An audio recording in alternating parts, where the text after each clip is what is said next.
Hi, my name is Trip Brad, MD. I'm a physician at Skyline Family Practice in Front Royal, Virginia. And on June 20th, 2015, we presented a webinar on chronic care management, which was seen nationally but also hosted by the Aldridge Company for a user group meeting in Austin, Texas. I hope you enjoyed this webinar. Chronic care management is really good news for medical practices. This benefit is for Medicare beneficiaries, but also is a real benefit for clinicians and medical practices. This webinar will endeavor to explain the actual benefits by CMS and how Skyline Family Practice and Lovelace Family Medicine set up our offices to do chronic care management. Key to this is providing ideas and resources for further reading and reference, but most importantly, for your action. This is a new benefit, and on November 13, 2014, the Centers for Medicare and Medicaid Services, that is CMS, issued the Medicare Physician Fee Schedule Final Rule. This included a new code and guidance for billing for chronic care management services, and this became effective January 1.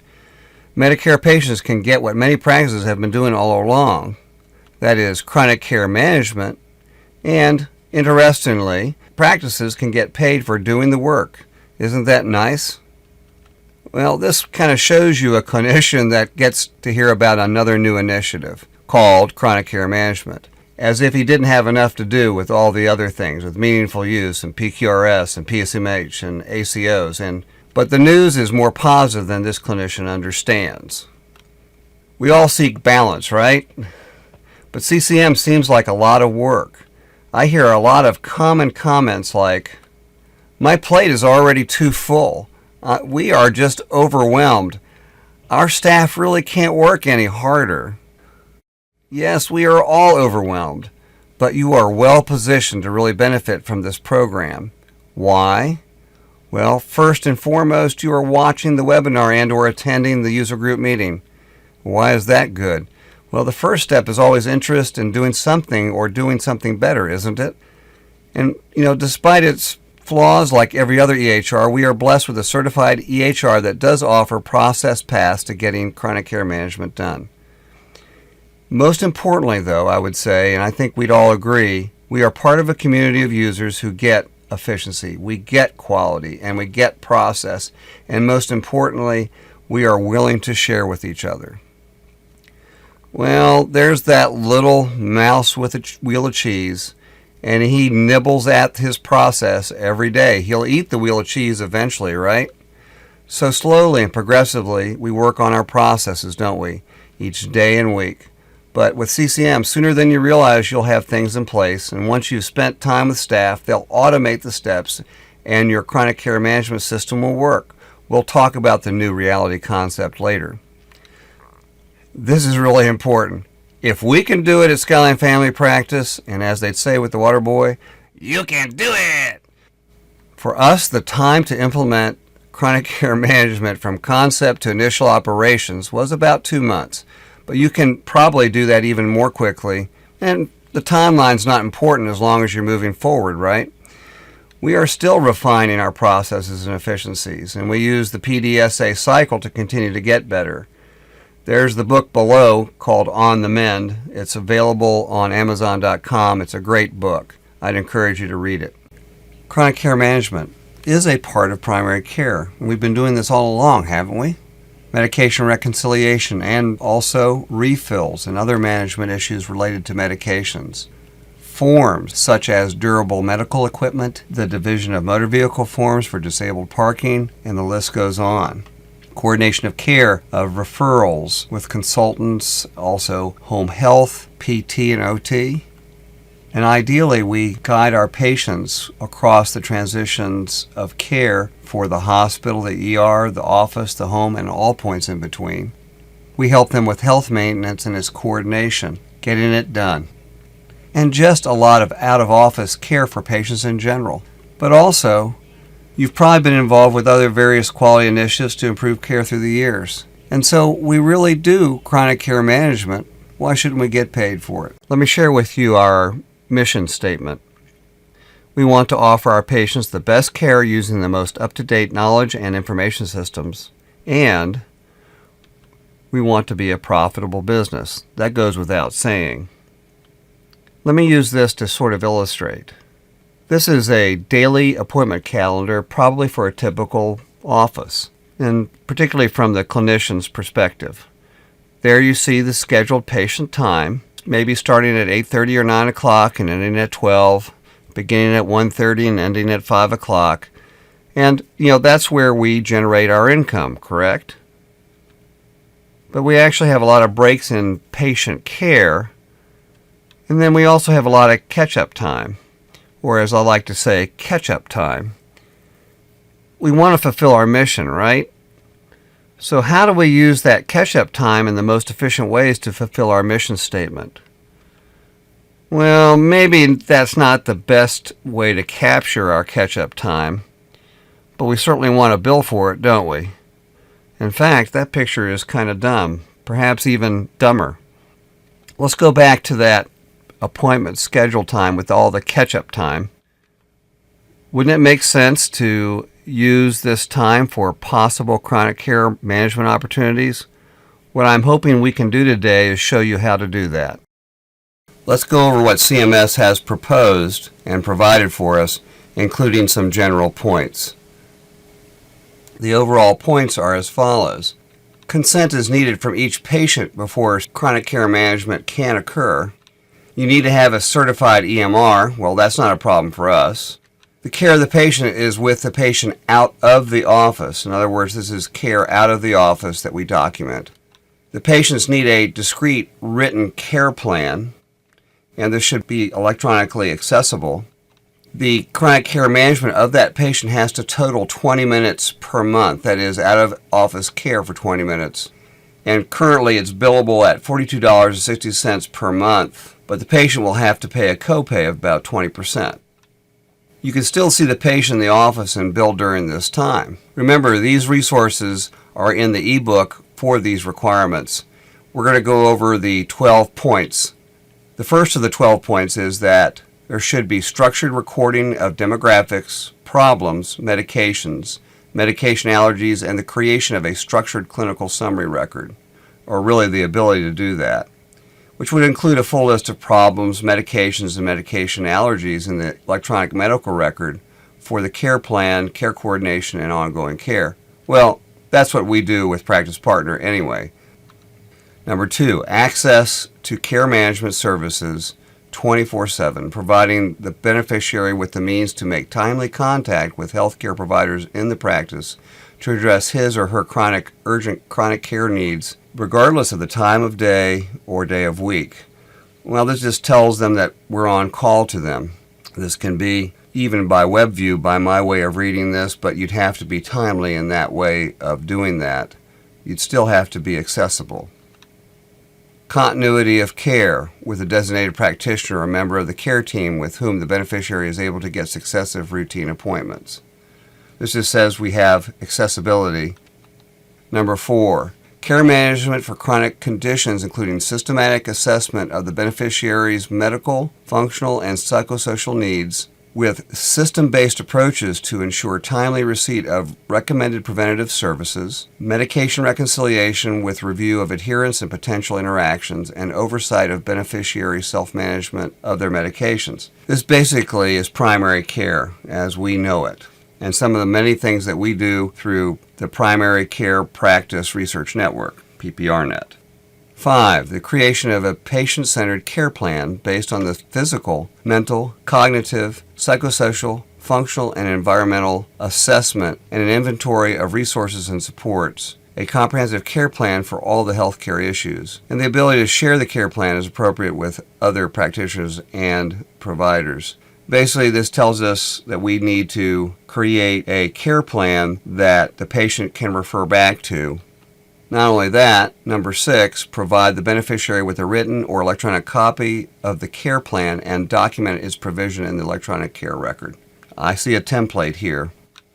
7, management of care transitions between and among healthcare providers and settings, including referrals to other clinicians. Follow-up after emergency department visits and follow-up after discharges from hospitals, skilled nursing facilities, or other healthcare facilities. Number 8, coordination with home and community-based clinical service providers. To us, that means home health primarily, but it could be other caretakers that are hired by the family. 9. Enhance opportunities for the beneficiary and caregiver to communicate with the practitioner regarding the beneficiary's care through not only telephone access, but also through the use of secure messaging, internet, or other asynchronous non-face-to-face consultation methods. That's a mouthful. What this basically is besides your telephone capabilities, it also includes WebView or your web portal. Number 10, beneficiary consent. Inform the beneficiary of the availability of chronic care management services and obtain his or her written agreement to have the services provided, including authorization for electronic communication of his or her medical information with other treating providers, and document in the beneficiary's medical record that all of the CCM services were explained and offered, and note the beneficiary's decision to accept or decline these services. This is a consent, basically, and this is pretty straightforward. We'll review this later. Further, with regard to beneficiary consent, number 11, inform the beneficiary of the right to stop CCM services at any time, effective at the end of the calendar month, and the effect of a revocation of the agreement on chronic care services. Pretty straightforward. Number 12, and finally, with beneficiary consent, inform the beneficiary that only one provider can furnish and be paid for these services during a calendar month. That wraps up the 12 major points of chronic care management. We've gotten that out of the way, but these resources will be available to you through the ebook and other resources, including the webinar and the EMR Village. Let's go into some frequently asked questions regarding CCM at this point. What is that code again? Well, the code is the 99490, and that's for chronic care management services of at least 20 minutes of staff time outside of the office for 2 or more chronic conditions that are expected to last 12 months or until the death of the patient. Well, those are chronic conditions, and they have to be involved with the risk of death, acute exacerbation, or functional decline, and really functional decline involves aging, right? Comprehensive care plan is also established and implemented. So this is basically what the bare bones 99490 with all the other requirements as we've talked about. How much does Medicare allow for this service? And it varies. It's about $42 per month, and is it subject to Medicare deductibles and coinsurance? And the answer is yes to that. For us, in June of this year, and so far this year, the Medicare reimbursement is $33.13 plus the patient or insurance copay of $8.45, which equals $41.58. This has worked out very well, and in fact, we generally get paid within 2 weeks of actually submitting this. Do you really need to do an annual wellness visit in the past 12 months? There was a big push initially, but the answer is no. It is recommended to use the annual wellness visit or the initial preventative physical exam known as the Welcome to Medicare visit, but you don't have to do those. In fact, as noted below, you can just do an E&M visit of at least a 99212 or above, the annual wellness visit or the initial preventative physical exam known as the Welcome to Medicare visit. Any one of those will do, but it's really done so you can have a face-to-face to get the consent primarily, and that's the main reason. Will chronic care management work with Medicare Advantage programs? Well, that's a good question that has really not been ferreted out, but they are mandated as Medicare Advantage programs to do so. We have about a 10% population of people we've signed up with chronic care management, and our reimbursement is $27.91 with a $20 patient copay. This somewhat varies, but it ends up being about $48, which is more. A lot of the Humana patients do not have coinsurance, so we've heard a little bit of a pushback from that, but once we explain it, they understand. How about ACOs? Are the Medicare Shared Saving Plans ACOs? Can they bill for the service? They're not excluded. But in my humble opinion, I would say that the primary care offices who are doing all the heavy lifting should be reimbursed for this or rewarded for doing the work. How about the Medicare Multi-Payer Advanced Primary Care Practice Demonstration or the Comprehensive Primary Care Initiative practices? You really can't bill for those patients for chronic care management services because you've already been benefiting from those initiatives. But if you have patients who are not attributed to those initiatives, you can bill for it. How about federally qualified health centers or rural health clinics? Are they excluded? Not really known, but in a communique by me with CMS about 2 months ago, the preliminary query would indicate that no, they can't participate. Are there excluded CPT codes and G codes? Yes, there are. You can't do some in certain time periods, and the answer is you can't do it in those 30-day time periods you have a CCM. Those excluded services include transitional care management services, that is the 99495, of which we get $126.51, or the 99496, the home health care supervision codes, the hospice care supervision codes, or the end-stage renal disease services codes, but also the primary 99090 remote patient monitoring, that's electronic monitoring, has recently been added. We still track our CCM when we have a patient who's discharged for transitional care management from some facility. In case the transitional care management fails for some reason, we can still bill it. There are some allowed CPT and G codes that are allowed, including the 99091. Probably not a lot of us are doing this, but this is the collection and interpretation of physiologic data, electronically. But as we start moving out to telehealth, we may see some of those things kind of roll out, and it'll be interesting to see how that'll work. But remember, if you do that, you have to do some other CCM work also, that is, log other things. Now, the other thing that we do is the face-to-face referral for home health. We usually use the G0180, which we get $41.70. And the other one is the G0179, which is a recertification, and they are probably allowed. We have been able to get reimbursement for that with the CCM codes in the same calendar month. Is chronic care management worth doing, at least from a business perspective? The answer is absolutely yes. But of course there will be usually some naysayers, and perhaps by seeing the processes and the returns for your organization, this may be a tipping point. At least for Skyline Family Practice, this is the performance from January to June of this year. We currently have about 700 patients signed up for chronic care management, which is pretty good. About 10% of these are Humana, the rest are standard Medicare. Opting out of the chronic care management program have been 4 who frankly opted out, but 1 signed back up. And there were 4 revocations, but again, 1 signed back up after we explained the process. So we have a 99+% acceptance rate thus far, which is really pretty good. This is how the chronic care reimbursements have played out. We've hit our targets for most of the months. As you can see, we started slow and we built it up now to 61 patients back in May. So it's starting out slow at $41 plus, and now we got $2,600 plus last month. But there are other benefits for chronic care management for you and your practice. If you will, some of these are intangibles and some of these are really tangible. One of these things has been the stopgap measures, at least for our practice. We've remained fully staffed even though we are currently short providers. As you know, I'm a solo practitioner at this time, and we've recently hired a second nurse practitioner. This has allowed us to keep our staff busy, and we've had staff retention, no reduction in force, and it allows our business to remain viable. There are other benefits for Skyline Family Practice and its patients. Again, intangibles. The patients get improved care. Because of chronic care management, we get increased touches with patients. They become better educated as a result of the interactions and more satisfied. I think so anyway. They're identified before their needs are known. Sometimes we are refilling their meds before they're actually needed, perhaps reducing calls to the office. We'll see how that plays out. Patients are referred to services before they hit the ER or the hospital. There is decreased high-cost utilization as a result of this preemptive care. We have staff satisfaction. They're more involved with direct patient care and outcome. They are more engaged care providers for our patients. The staff become their own income stream. There's improved performance with quality measures with PPRNet, but also with ACOs and PQRS, which actually pay out down the line. And this leads to the next one, is that the United States is moving towards pay for quality. That's a process that's been rolling for a while, and chronic care management is a prototype for future pay for quality programs.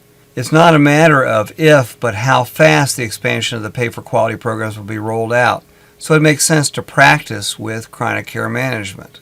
So if you've been having any doubts, I'm hoping this last subset of slides will help you make a decision to move toward chronic care management. Let's go ahead and talk about how you actually set this up. And working through the steps and processes of getting this done will be worth your time and energy as you move forward with this. And of course, Practice Partner is shown here, but various aspects of this could be used in any office and their EHR. We're going to talk about the operations setup, that is, to set up the software, the clinical elements, the registry, the quick text and templates, which is the part of the whole process, and the knowledge base, and the interaction of all the above, and of course, staff education and process flow, which we'll talk about later. The most important thing about this is your interfacing processes, that is, the consent form. You'll have this in file sharing, so you don't have to worry about this, but you want to link that into your knowledge base so you can use it, or put it on your website if you want to have it there. Care plan population is important.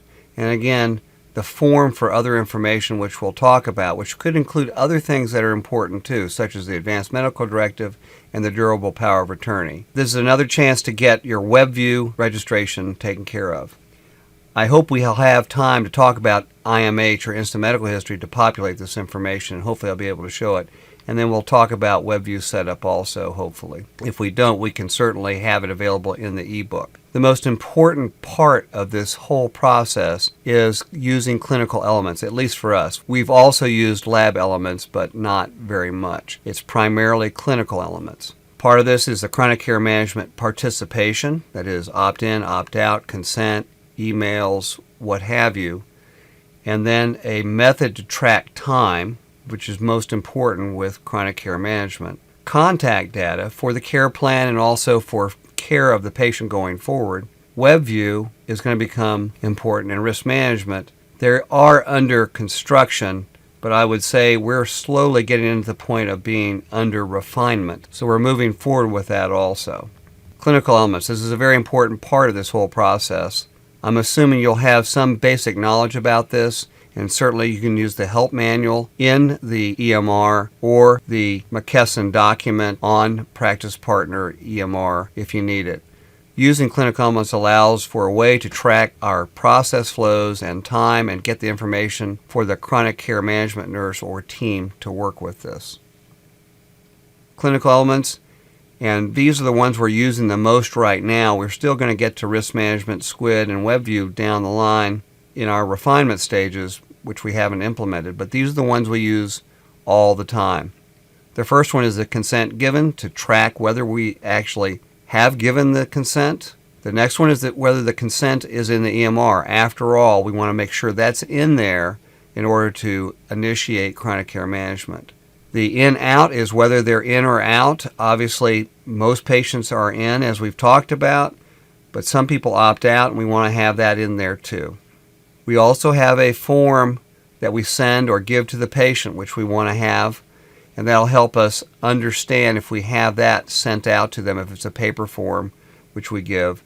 We also have an email template that we send out to WebView, which initiates instant medical history. That's a new process we haven't really rolled out in great detail yet. And then the other important thing is whether we have a care plan in there. The last two are the time-sensitive logging things that get done so we can actually accumulate the time, and I'll demonstrate that later. This is the other set of clinical elements that we decided that we wanted to put in there. These include 3 contacts, if they'll have them, with their first, second, and third phones in order of priority, not necessarily cellular, home, or what have you. And we've actually recently added emails also, so that eventually, if we need to, we can switch that WebView over to that particular contact person if we need to, of course with the patient's consent. I'm not going to talk about this much, but developing a registry is the next step after you've done clinical elements. There is a way for you to populate the registry using PPRNet clinical reports, and if you haven't done it yet, please join. And this will allow you to take the data from their chronic care management and immediately populate a registry. Of course, you'll have to have the consent, etc., but at least you'll be able to start working it if you want to use WebView processes or other processes to get the word out to your patients. This goes into the steps. This is in the ebook. This is detailed. We don't have a lot of time to deal with this, but there is a way to import the report from PPRNet and create your registry. But the registry is the most important part about this. The registry allows you to work with the patients and allows you to track how you're doing, and also allows you on a monthly basis to record using the export function and spreadsheets what you did, so that if anyone wants to look, you'll have a time-stamped version of that registry. Most EHRs allow for the creation of registries, and the important part about this is how to set it up. I'm not going to go into that, and that's in the ebook if you want to have information on that also. Our chronic care management nurse, we have a part-time position, which is really fluid. That is, the different staff members actually do the chronic care management nurse position. But these are some of the entries that we have in it, which includes the CCM time, which is the last entry time, the cumulative time, so you can see where you are with the date. That's important to decide which month you're in, whether the consent's given, whether the consent's in the chart, whether the care plan's in is not shown here, and whether we sent the email and various other things. And of course, this is very configurable so that you can change this as it goes. The important thing about this is developing your plan. So let's assume that you've set up all your clinical elements that you want to use, and then you've set up your registry so that you can start creating a group of patients, that is the chronic care management patients, to move forward with that. You got to put all the pieces together, and this is what we're going to talk about next. And part of this is the strength of the templates and the quick text along with conditional logic. The key here is your continued construction of your process of chronic care management. So we want to put it all together. Obviously, using process flow diagrams will help you to develop it. Here's shown how we do the consent to get it to the scan tech and then get it into the chart. It helps everybody to understand how they're going to approach this process the same way for every process, every patient. And Lucidchart has been a great program that allows you to develop a certain number of free process diagrams on your own. And then you can take those and, of course, present them and show them to your staff and management team. These are some of the ones that we've developed. This one talks about how we get the consent form in and the opt-in, opt-out, and how we get them into the registry. I'm not going to spend much time about nursing processes. This is very, very involved, but it actually goes through and lists some of the things that we want them to do. And this talks about how we actually do the form online with instant medical history, and I'm hoping that I can show that to you. And here's the administrative and billing processes, which really talks about how we do some of the things, and we'll talk about that also later. Importantly, as you look to the right, you'll see the PDSA cycle. We have quarterly meetings, monthly meetings, and weekly meetings. The monthly meetings are our staff meetings. The quarterly meetings are ones where we sit down with the management team to decide what we're really doing right and wrong, and we move forward with the PDSA cycle. Templates the staff are using, including myself, to work the registry. The idea here is to use the progress note as a second platform. Now, I will say that this is primarily used by the chronic care management nurse when she's working once a week on this, and we actually have an on-demand process, which we'll talk about that in a little bit. So the key here is the use of registry, also the key use of conditional logic and quick text. So the concept is the registry is your first place to work, and then you can actually go to the various charts, and this really helps with regard to working with specific patients or specific processes such as working with health maintenance or other things like that. This is actually in every progress note. I don't want to spend a lot of time with this, but what I wanted to show you was a process whereby we initiate chronic care consent processes based on, if you look at the upper part, whether they're in Medicare or if they're over 65. Not everybody is eligible, since there may be some working patients that actually have Anthem or other private insurances and haven't switched over to Medicare. So this sometimes works and sometimes doesn't work as well as we'd like it to, but there's really no way to really make it perfect. The next steps are to show the CCM video that we have on Kindles to help patients understand what chronic care management is. And you'll see the P link, which links into the consent form, which is out in PPART, that is the subdirectory, so that the staff can, on demand, pull up the consent form, print it, and then if the consent is given, we place a yes or a no, and there's an action for the front to give the consent to the scanning technician for scanning that into the chart for the permanent record, and also a copy of the consent form is given to the patient. The last one, the .ars:/CCM, is to actually get the patient into the registry. It actually populates the patient into the registry at that point. And the last line, of course, if they're not part of it, it's blank. That is, if you have an 18-year-old, doesn't do anything. So we're capturing them, and sometimes we have some false captures, that is, some Anthem patients, etc., but it works. If we want to do demand chronic care management, we actually have a consent process, which is exactly what you see there for quick text. It'll actually drop it right into the note. Again, you need to document that you talk to them about that. This is for the scan tech to actually get the information into the EMR and log the fact that the consent is in the EMR. Once it's in there, they're in, obviously. If they're out, it won't trigger this, it won't be done, and that doesn't apply. But this is just where we have that particular in-out clinical element used. Now, this is a very busy template, and this is the one the chronic care management nurse has been using. This goes into the progress note. I'm not going to spend a lot of time on it, but as you can see, it drops in a lot of information, including the contacts and whether they're in there, whether the health maintenance is up to date, whether the current medications are in there and allergies. We'll go over some of these things. Again, it has the start time stamped in there initially when they open up the chart and they start that contact. This is a very serial process. You're not doing parallel processes. This is when you're dealing specifically with that patient. It stamps the time at the top, and you'll see all the demographics, and then you'll see the contacts, the business phones, so you can work literally off the progress note as you go forward. Then you have the actual clinical stuff, which actually has the vital signs, the allergies, the current medications, and the health maintenance that's not up to date. Again, it's your platform to work with. So this is the bottom part. Remember, the top part up here, start time is automatically placed. Then you have an end time. When you're done with the actual contact, you click on the dot time, which is actually the double pipe time, double pipe, which stamps the time in there. And then you actually subtract the contact start time from the end time, and you have the minutes. And then you'll have the cumulative time up to that point, up to that time, so that you can actually see if it is initiating the first of the month or you're adding it. And if you're adding it, you put it here, or if it's the first contact of that month, you stamp in just that time. The staff are getting very good at it.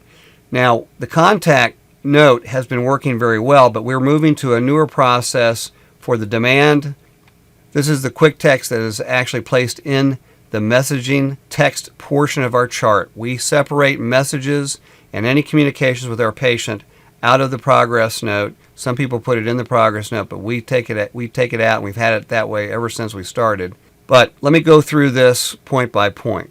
The quick text, again, we're working in the progress. We're actually working in the text portion of the messaging section. We're not using messaging at all, and I'll talk about that later. But the items that we deal with are logged in here, and of course the CCM contact is the subject line, and here's where the magic is. That's the conditional logic that actually checks for various aspects of whether they're actually a CCM patient. Of course, usually they are, because we know that because of their chart number, and then this actually allows us to put it in the chart. Let's talk about that. This is the first part of the conditional logic statement, which checks for the fact, is the consent in the EMR? And I have two conditions: if yes, uppercase and lowercase. I always ask the staff to use uppercase, but some type in the lowercase, so that's fine. We'll check for it. We want to capture those folks. And then the actual time. In this case, the time the contact started. They click on the upper dot time label, and then they do their work. And then when they're done, they click the lower dot time label, and they actually have the beginning and end.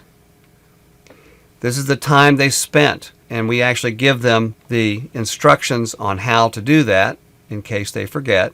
And they subtract the time started from the time ended to get the number of minutes, just a number, not minutes, just the number, So it may be 3 minutes, it may be 2 minutes, it may be 1 minute if it's a refill that works very quickly for them under the protocol. Then they log that. Here's that same cumulative time letter code stamp, but you'll notice that you'll see the bracket, -date bracket, that places the last cumulative time date. So if they have a patient that they're working with that had the last cumulative time in the prior month, it will stamp that, and they'll know that their monthly total CCM will actually be today's date or their encounter, so that they'll put in that.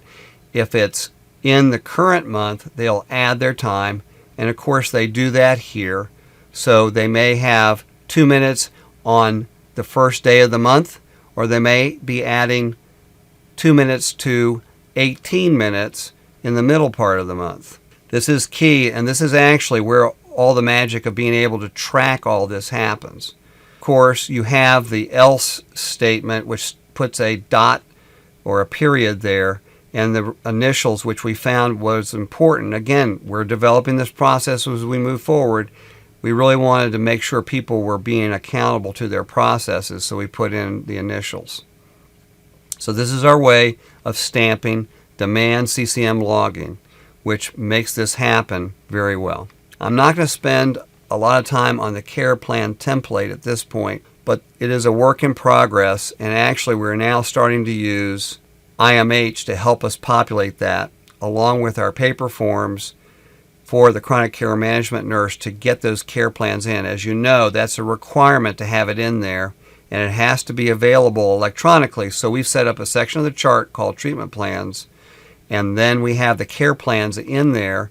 And once a care plan's in there, it's stamped again with a clinical element, yes, so that we have those two conditions met.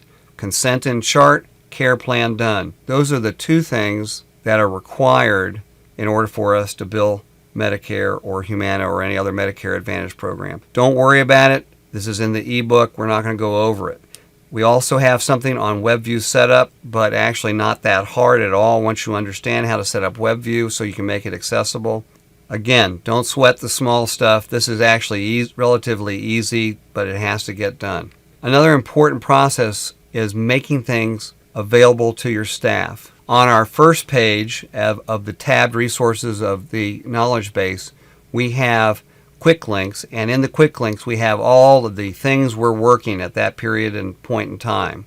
This includes chronic care management, our new Ring-A-Doc answering service, or whatever thing that we're actually working or we want them to have quick access to.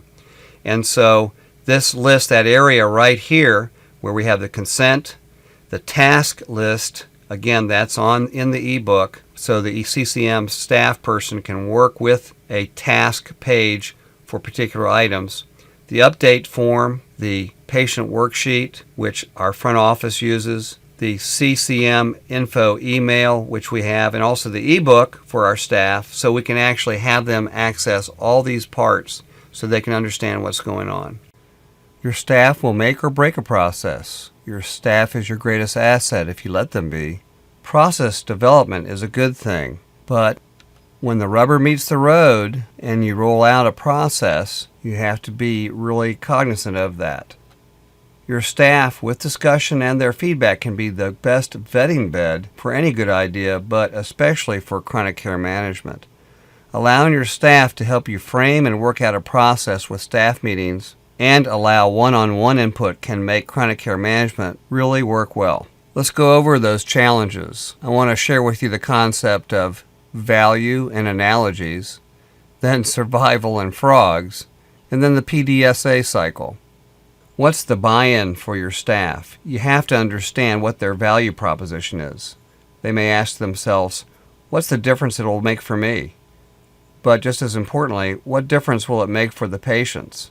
You have to understand what it is and what it will sell to them to make it happen. And then think about the culture in your practice and the history of it. We'll go over the standing order process in our practice, and that actually helped us move it along. We implemented standing orders for Pneumovax, influenza vaccines, and at the front, mammograms and DEXA scans, and various other processes which really made a difference. And also think about analogies and examples that are really concrete and will work. We tried to use paralegals to help them understand the process of tracking time, but that really wasn't a great example. But if you think about dentists and dental hygienists, that makes a lot of sense. As you know, dental hygienists actually generate a lot of income for a dental practice while delivering care. So that really worked well to help them understand that if they are acting like dental hygienists, and actually in some ways, in many ways, more valuable than dental hygienists, no offense to any dental hygienists, then it really makes a difference. And that's the question you need to ask. Or you have to ask the question, are your staff practicing at the highest level of their competency and or licensure? Remember, the staff satisfaction is so related to what they really feel they're doing and the difference they're making in your practice. The other concept is on frogs and survival. You know about the lab experiment where they put a frog in a water bath and slowly turn up the heat, and very slowly, the frog gets cooked and doesn't even want to leave the water bath. Certainly we don't want to cook our staff, but the concept applies here. You want to start early and review the processes as ongoing on a regular basis, and make sure there's small steps, as in you're turning up the heat very slowly. Slowly increase the complexity of the processes you're introducing and or implementing, and the responsibilities your staff may take on. They really won't notice the changes that occur that much and actually will adjust to them. Also, the idea of the concept of survival. Make them aware that this is the new reality and this is the way it's going to be. And that'll help them just move on and not really see it as something that they have to change in some way. The next concept is the concept of the PDSA cycle. Plan, do, study, act. This comes from the Institute of Healthcare Improvement, and it really is a simple cycle and process. You plan a process, then you do it, then you study it, and more importantly, discuss it, and then you act on it or react on it depending on how it works, and then you do the cycle all over again. Vetting these ideas with the staff is invaluable. That's in the do and study part. And then acting on the changes allows you to actually keep moving it along. And of course, cycling back to see if the ideas, the plans, and actions have worked. Let's talk about patients and recruitment and retention of the patients. A few patients obviously are not going to sign up for this. That's just the way our society is, isn't it? Sometimes it's a matter of they have trouble processing. They may not feel like they want to be pushed into something, and they feel like it's not something they feel comfortable with. Or they may actually have mild cognitive impairment, or they've been told by their loved ones never sign any form until shown to another. Another reason is because they're just frankly mistrusting. We thank our media for much of this, but sometimes it's the family culture they grew up in, or that's their personality. Another thing that seems to happen a lot is that they're worried about the cost, and you need to be willing to talk to them about that. And there are probably a lot of other reasons also. Well, we have a process once they've refused, for whatever reason, to give them what we call a plea letter, and once the front sends me a message about the patient's refusal, we'll send a letter to them that, there it is right there, that asks them to go ahead and reconsider that. And sometimes we've gotten some to re-sign back up, as I mentioned earlier. It's worth the try because we don't want to have these people get lost to follow up. And chronic care management really does a good job of engaging our patients, I think. But no matter how well we've laid out the benefits, some patients are going to subsequently opt out, and that's their right, frankly. We tell the patients that they can revoke CCM at any time. That's part of the process of sign-up. However, they must do it in writing, and we need to have the documentation in writing. Here's an actual letter that someone wrote us, and they were so concerned about the cost that they decided to opt out. That's okay. We scan that document in, and we put it in documents, which is a section of our chart, and we attach in the note that the patient is out of the program, that is with a clinical element, so that it ports over to the registry. So this is the process by which we get it in a little more detail and making sure that we do not really keep bothering the patient. Once they become a opt-out, the end of the chart number turns from a CM to a CO. That way they always are seen as being opting out. And then what happens is the scanning technician scans the letter with quick text and the patient is out. Likewise, this ports over to the registry as the patient being out of the program. So we have ways of making sure that we track this whole process. Again, it's all about process. Now what? Actually, let's get down to the management. You're now ready to go live. We decided to have the managers or leaders involved in the development of the process to actually do test runs on individual patients through this whole process, putting the parts together. The PDSA cycle happened at the management level, then the staff level, and now we're recycling. So we've started. The important thing is we need to actually go through this whole process and be very task-oriented. We listen to the patients. Sometimes the patients give you hints about how to improve. For instance, our video is probably in its 4th major iteration with feedback from our patients. One of the patients commented on an early version and said, "Nice video, but I really wanted to know more about the consent." Here's a concept that we really try to get to our staff. They need to record stuff, but if we just had a chronic care management nurse do this, she wouldn't get to many patients through the week or through the month. Consider this, just reaching the 20-minute threshold on 100 patients is 2,000 minutes, 33 plus hours. We had thought of 4 hours per week for this staff person, but that would reach only half as many if she was totally busy during her time period. That's the power of team management. If we have everybody collecting and logging the information, we can be recording many people, if you will, a force multiplier, so that by having multiple staff through the day doing the things they already do, we can capture more patients and go over the 20-minute threshold because we're being paid for what we've already been doing all along. There is no I in team. So the other thing about this is the importance of calendar-sensitive events through the calendar month, since that's how it's based. Every week we have a chronic care management nurse do some time. She's getting better at it, and the ones that are coming on, she's training how to do that even better with them. Every week we have a chronic care management team meeting, although we backed off a little bit. We were meeting every week for some time with the nurse manager, the front office manager, and our practice administrator. About the middle of the month, our practice administrator does an extraction with the Excel spreadsheet and looks at all the patients that are reaching the 20-minute threshold in comparison to where we were the month before because we set targets. We do a second assessment, usually in the 3rd week, just to see how we're coming along, and that directs and helps direct our chronic care management nurse time. And then we do a last assessment to see if there's anything left that we need to do. And of course, the last day of the month, there may be several patients who just need some work done that are at 19 minutes. They need a refill. We'll do mop-up, and then we'll do the billing. So working the registry really is a huddle.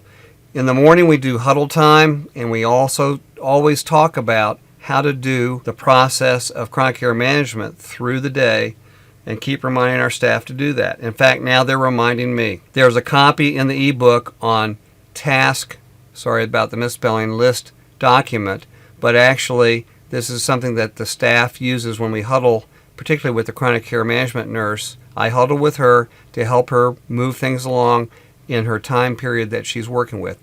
She does specific task-oriented things to get things done. She may pick up mammograms, whatever, but we move forward with that. There are lots of huddle ideas and things to do. You remember that busy nursing slide we talked about earlier? Are we working the advanced medical directive? Have we gotten the contacts? Is the form for the care plan or the instant medical history form in the chart? What are the goals of the patient? And looking at those later on, we'll be looking at all the other things associated with getting WebView working even better and doing risk and SQUID designation and looking at the risk strata to look at the highest risk patients. As we get better, we'll be doing more things, and this talks about chart hygiene, really making sure the problem list is up to date, making sure we're coordinating with home health and case managers, making sure we're doing health maintenance items. Again, we can work the registry to make that happen, and then we set up the checklist to do all the things we need to do.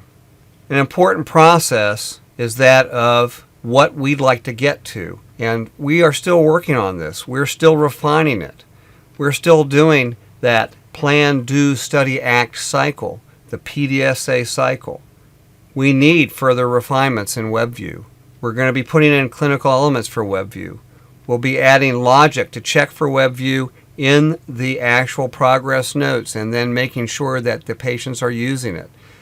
And thanks to Kristen and others, we'll be actually working with a welcome to WebView message when people sign up to basically engage them with WebView initially.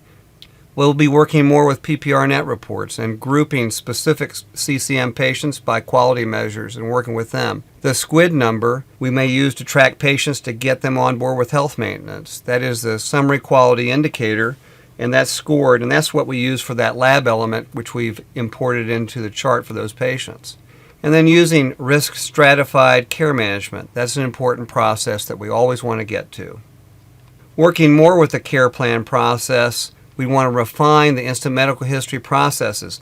It's just been rolled out for us, and I would call it late beta, and we are now starting to engage patients in doing an instant medical history care plan document. That is a questionnaire that goes out to them. And we'll be further engaging patients in the care plan process as we move forward, even sending WebView messages asking them to look at the actual care plan. In summary and in closing, what is your CCM horizon? And I look forward to further comments as we all learn to refine this process even more. Before we end today, I wanted to explain to you what Dr. Lovelace does since he could not log on to the webinar. Like us, in June of 2015, he has 700 chronic care management patients registered, and his process is very similar to ours in terms of at least getting the consent, getting it into the chart, and of course, developing care plans for the patient. But his time logging process is a little bit different, but its simplicity is also its elegance. They have created a chronic care management provider, kind of like we have, but they've used it a little differently. When chronic care management is done on a patient, the CCM provider is copied to, that is, a message goes to the chronic care management provider, and then at the end of the month, the staff member adds up the time for each individual patient. Those reaching the threshold are submitted to Medicare. This is something you can start off immediately, and although it requires a little bit of manual labor on the part of the staff, you can get this up and running right away. So thank you very much for watching this webinar. Just to let you know, Jan, Brad, and myself will be doing a deep dive on chronic care management on August 27, 2015, from 1 to 4 p.m. at the PPRNet meeting in Charleston, South Carolina. Jan will have a lot of great insights to facilitate staff in helping them to get online with chronic care management. You can always reach me at fbrad@shentel.net, my email address, should you have any questions. I want to thank you for your interest and look forward to your great ideas as we all build on this process. But most particularly, I want to thank Oscar for his great inspiration. Thank you very much.